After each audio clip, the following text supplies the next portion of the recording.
What is going on, everybody, and welcome to today's Locks and Sleepers video from LocksDFS.com. I am Christian Hardy, and we're going to go over this 5-game slate on DraftKings and on FanDuel for today's slate. Let me pull up a little FanDuel contest. Before I do that, I wanted to let you guys know, make sure to like and comment on this video if you like the video, of course.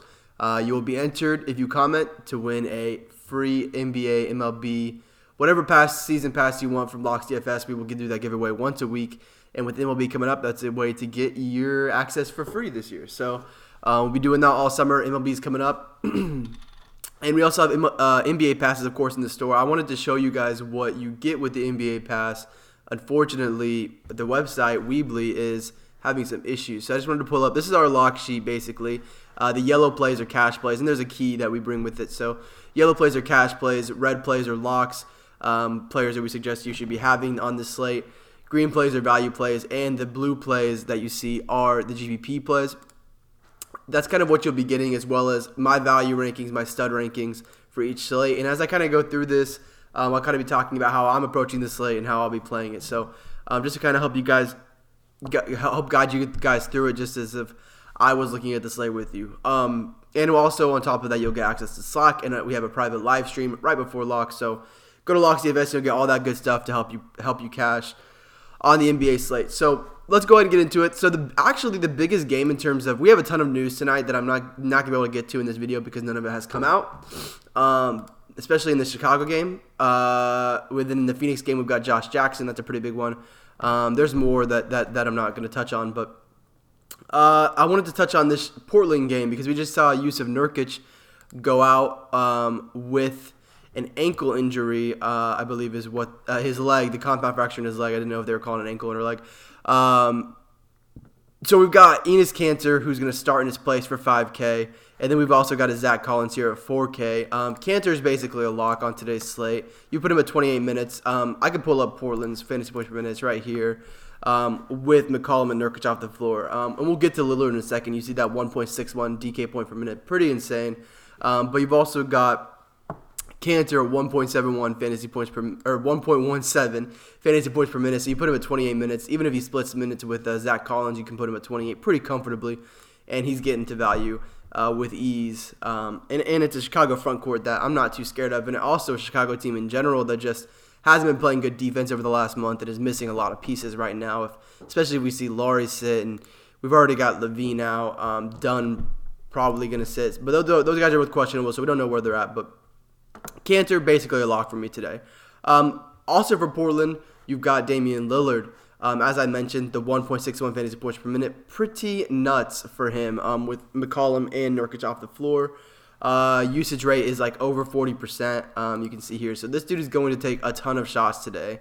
Obviously, you see the 30 shots here, but that's also in double overtime. Not as, but I would expect him to put up at least 20 today. I think that's a relatively safe number, actually. And at 10-3, the price is up a little bit. It's adjusted a bit, but still very high on Lillard here, averaging 1.61 points per minute. It's hard not to like him. Of course, you're going to see a lot of people also on, and I'm going to talk about Chicago here in a second too, but all three of these high-priced point guards are good. Booker, I probably won't be on unless Josh Jackson is out. If Jackson is out, if Jackson is in, he's probably more of a GPP play for me because I'll be going with Lillard or Westbrook. And then you've also got Westbrook, who will probably garner some ownership there. His price, at the price, I'd rather just pay for Lillard. But you'll see people go there at 10-5, so would not surprise me at all. And, of course, Booker, with the hot run he's been on, would not surprise me to see his ownership high either. But as of now, Lillard is pretty low owned.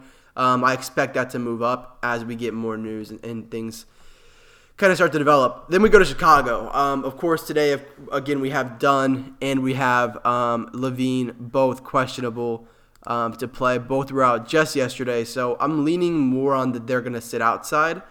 Regardless, and Otto Porter is also questionable. I did not see that. I thought he was still ruled out. So we're really just waiting on a ton of Chicago news. And it's going to come down to who starts and who isn't starting. So Shaq Harrison would become basically close to a lock if Otto Porter is out again. His price just isn't quite adjusted for he's averaging like 0.94 fantasy points per minute. something along those lines. Not a great like pace-up matchup or anything like that, and the price is up, but the price just hasn't been fully adjusted for the minutes he's getting, which is 32 minimum, and since Porter's been out, those are the 4 games right there you can see. So, and then you've also got, if Levine, Dunn are out, you've got Ryan Arcidiacono, who started last game and played, I believe, 30 minutes. Yeah, 30 minutes.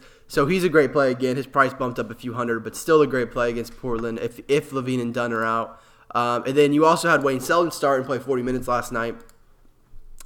If he starts again, so it's going to be, if we see all these guys out, let's just assume they're all out. Dunn, Levine, Otto Porter. Selden started.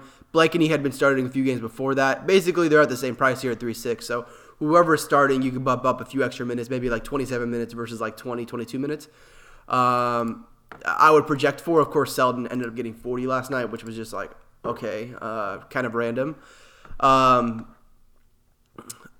Blakeney ended up getting there anyway in garbage time late in the game, shot it out. But basically, I'm going to be going with whoever is starting here, assuming these guys are out. So just kind of keep your eye on this Chicago lineup because there's going to be value to come from this team more than likely. Cool. I think that's mostly what I want to talk about was the Chicago team. Unfortunately, that's kind of what I'm going to leave. I'm going to leave the rest for my members on locksdfs.com. I guess I didn't really talk about FanDuel at all and talk about this, but it's kind of the same idea here. You've got Lillard and Westbrook right here at the top. So it's going to be one of those two probably. Lillard is 11K over here, so it's a little bit of a different game, but I'll still be on him even at 11K. You see a guy with 40% usage against a terrible defensive matchup. I mean, there's no reason not to play him in this spot. And then you've also got, I need to go to Chicago. You've also got Shaq at 4.8. He did not move up from yesterday. And you've got Archie at 3.6. So those are, if they're starting, those are great plays. And then you've also got Selden and Blakeney down here. So again, exactly the same situation here. Nothing really changes for me. And then, of course, you also have Booker at 10.7, which makes him much less appealing over here on FanDuel. Both these shooting guards are a lot less appealing. I'd probably just pay up for a point guard. And then lastly, you have Cantor, who I mentioned, at 6.5K, averaging over a fantasy point per minute. He is a phenomenal play over here on FanDuel. Of course, 6,500, a little bit more.